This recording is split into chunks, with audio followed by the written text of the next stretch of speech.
Joining us here on WEEI's afternoon show is a friend of the program and a friend of the Six Rings podcast. Joining me at Jumbo Hart alongside Nick Fitzy Stevens, it's Mike Giardi. Michael Giardi, I have to ask you right away because we've been debating it for multiple days. If Drake May is indeed cleared from the concussion protocol, would you play him on Sunday? First of all, I'd like to say that I think I'm the best friend of the program. I so agree. let's start there. Not just a friend, but best friend. Yes, I play him. Absolutely, 100%. Fitzy's smoking something funny over there. Like, if he's cleared medically, and like I reported earlier in the week, he showed no ill effects or was feeling no ill effects from the hit on Sunday, Monday or Tuesday, then, like, what are you doing? Yeah, how are you going to tell the kid that he can't play when he checks out fine? And how are you going to tell the team who has clearly been energized by him, clearly has a belief in him, despite him being here for, just a handful of months and 3 starts, only 2 of which he completed? How do you tell them, you know what? He's clear, but we're not going to play him. Like, it's not a sprained ankle. Like, I understand there's things that go into it, and you want to be cautious, but if they're following the protocol and the kid says he feels good and he's being honest with you, then you got to play him. Yeah, but sometimes, Mike, you know this just from watching football, parenting, etc. Sometimes you have to get in the way of somebody for their own best interests. And when it comes to something, not to be that guy, but comparing a potential sprained ankle to a concussion, whatever grade or to whatever severity he sustained it, if he was even truly concussed, you could still even be in the protocol and not necessarily be that dinged up. The way, to me, if I were in this situation, I would say the reason why we're sitting him is because you're going to ride the positive momentum that you got from Brissett in the fourth quarter last week, and that this is a long-haul decision. Like, sure, you're playing to win this game on Sunday because they're going one game at a time as they try to actually develop winning ways, learn to win, and set a culture and tone in Mayo's tenure. But at the same time, you have to look at the totality of Drake May. This is a long game you're in. Feels like you're turning into a bit of a mamby-pamby. 50. Wow. Hey, Troy Aikman, you want to tell me to take the dress off while we're at it?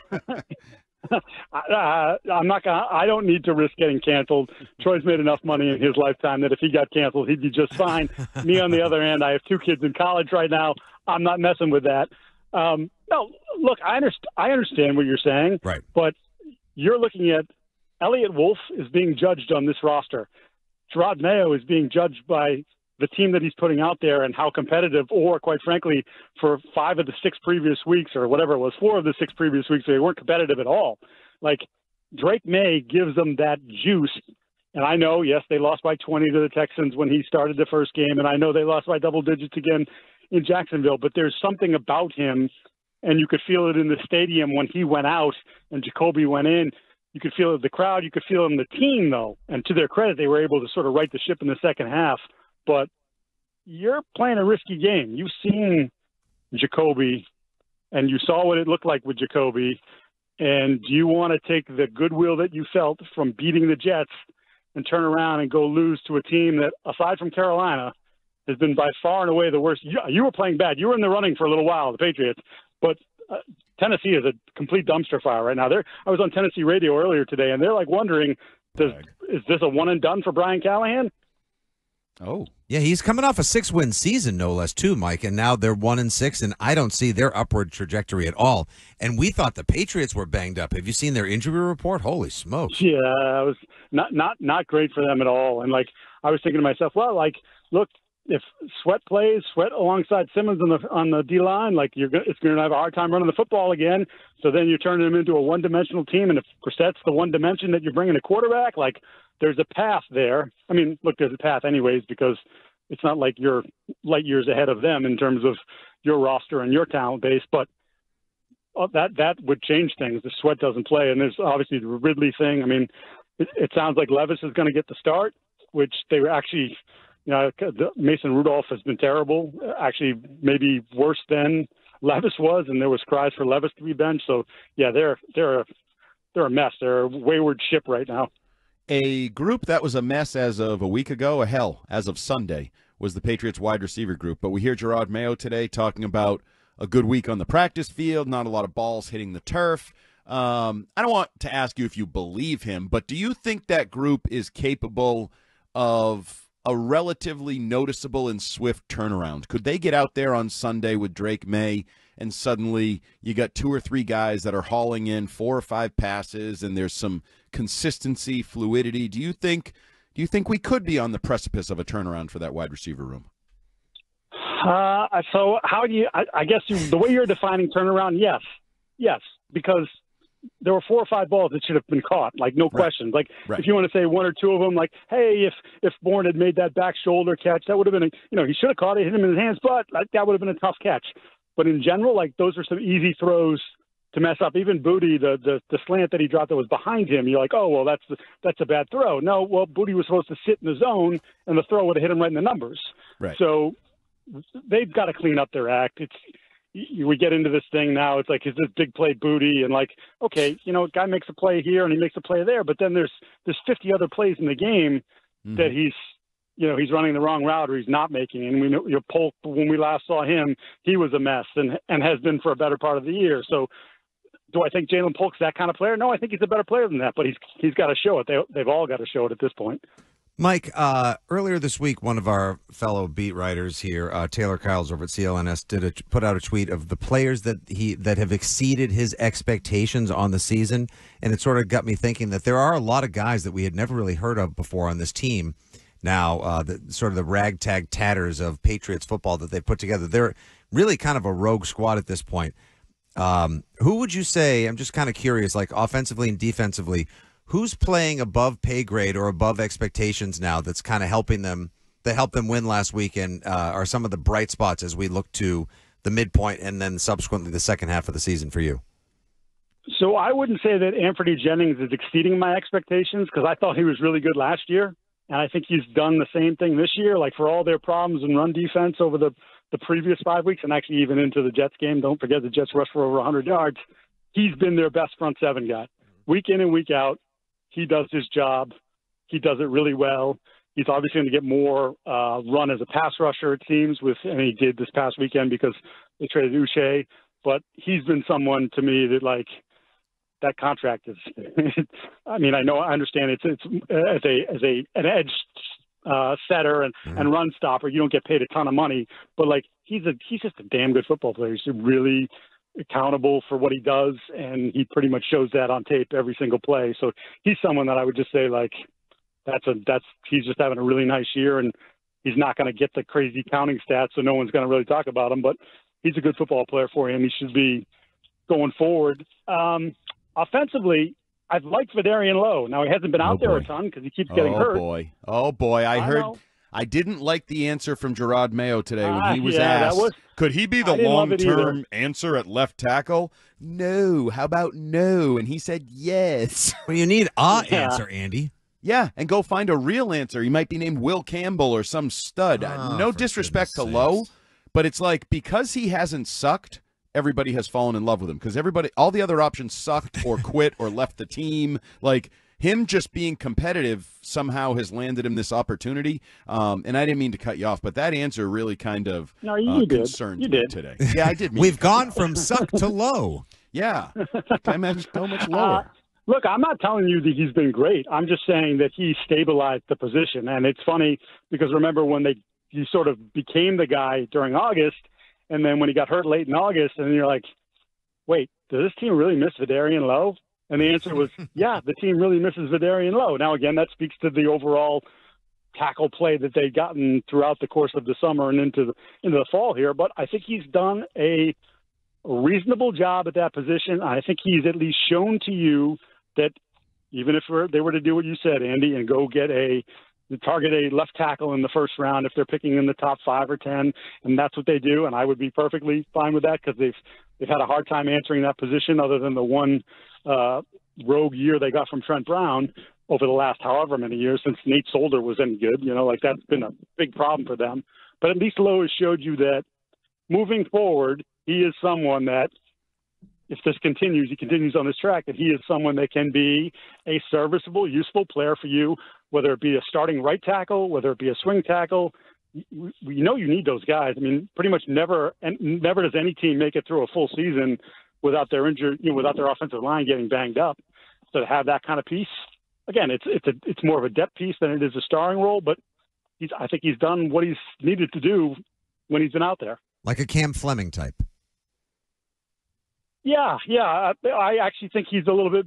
Well, I mean, Cam played for a long time, so I shouldn't. Yeah. I think he's got a little bit more of a higher ceiling. But again, we're not talking about. I'm not agreeing with Giardi. I don't think. Okay, I would good. say, he's my left tackle. So we got a big Tuesday coming up after you vote for Trump, Mike. What will you be writing about how the Patriots handled the trade deadline? I'll take baited questions for $400, Alex. I still think another piece is. He didn't deny it. Another piece is going to move. I'm not even touching any politics. No, it's great. It'll load the phones up for the rest of the day. I can't wait to read the text line. Yeah, please. The G in MAGA stands for Giardi. Oh my God! Yeah. Actually, the M stands for Mike. What are you doing? He's going to be people on his front lawn tonight. I thought they would show up for his terrible candy take, not his political stance. Oh, you see that again shows a lack of we'll palate. get there. We'll get there. Yes. Hold on. Focus on the trade deadline. What's going to happen? So I think another piece is moving. I think one of the guys in the wide receiver room, most likely KJ Osborne, is gone. I was chuckling. Yeah, I know. I was chuckling because Doug Kyde, who does a fantastic job at the Herald, the beat reporter, he went to talk to Osborne maybe yesterday or 2 days ago, and the headline was like, something like KJ Osborne reacts to his name being in trade talks. And I'm like, he reacts to the fact that he's in trade talks because he told him he wanted to be traded, and then he told us he wanted to be traded. Right. So I did laugh about that. But yeah, there's no point. Obviously, they're getting Javon Baker. I think you're finally going to get your wish. Fitzy and Baker's going to be active and actually play some offensive snaps on Sunday. And I think, you start to look at the totality of that room and you say, KJ's the opportunity we've given him, he hasn't done anything with it. And now that he doesn't want to be here and kind of went social with that, like, okay, fine, see you later. Well, you're not getting anything for him. We're talking like probably a 7th round pick, but, clears space for the kids to get more snaps. Could they bring anybody in? That I know Josina Anderson had the report. I was trying to sell the point where I think that because of their cap space and because of their kind of blank canvas of a roster, they really can listen to anything, and they should be acquiring, I don't even care if it's a swing tackle, a fifth corner, a future free safety, whatever. Do you think there's any chance we have to learn a couple new names as of early next week?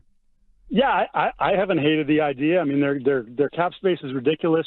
We know how free agency works. So even if they do spend a ton of money in free agency, you're not guaranteed that that's going to be this unbelievable haul and like you've changed the structure of your team. So if you're looking at guys, and you and I were texting yesterday, there are a couple names out there, guys that have been benched or are struggling that are, high picks, former first-round picks.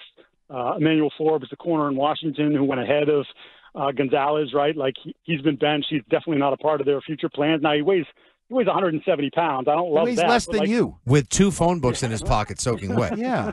He's like a 160s kind of guy. But would he have any value as like a potential free safety? Maybe that's a dumb question. But he's got a little length to him. I don't think he can hold up physically. I think remember talking to McCourty about that and the idea that, there's a tight end running full bore down the seam and you're coming across and he's 250 and, Devin was a solidly built, 195, 200 pounds, right? But Devin's shoulders are cooked because of those collisions over and over again. I think at 165, 170, you're probably asking too much, but like he's someone who had great ball skills in college. He's quick, he's long, like that might not be like a bad dart throw to take. Kenyon Green, who played terribly last night again for Houston, was a first-round pick at guard. Like, I know you kind of probably feel like you have a lot of guards, but like a first-round talent who has had some success in the league, I don't know if that's a 5th-round pick or a 6th-round pick, I might be willing to throw that dart. Like those are the sorts of players I think you're talking about. And the flip side, the one other name I do want to mention, so talking about possible guys moving, is I do think there's some actual truth to the John Jones stuff. Mm-hmm. I don't think that name just got thrown out there for the hell of it because we looked at it and said, oh, he's 30 and he's in the last year of his contract. And I think there are teams that are generally interested in him. Yep. And genuinely interested in him. And that's a tough one for me because at what cost? What would the return have to be? I mean, I guess I would move him for no less than a 4th. Same. But even then, I'm still a little, and I'm not saying that like at this point of his career, that wouldn't be a smart business move, but in terms of what he brings to the locker room, and even this past weekend where he's dealing with the shoulder, but Duggar can't go, and you find that out officially 90 minutes before the game or 2 hours whenever he had his workout, and they decided he couldn't go. And then John Jones is playing some safety. Yep. And they like to cross-train their guys, but there are very few guys that can go do that as fluidly as he can and make the right plays when he's doing it.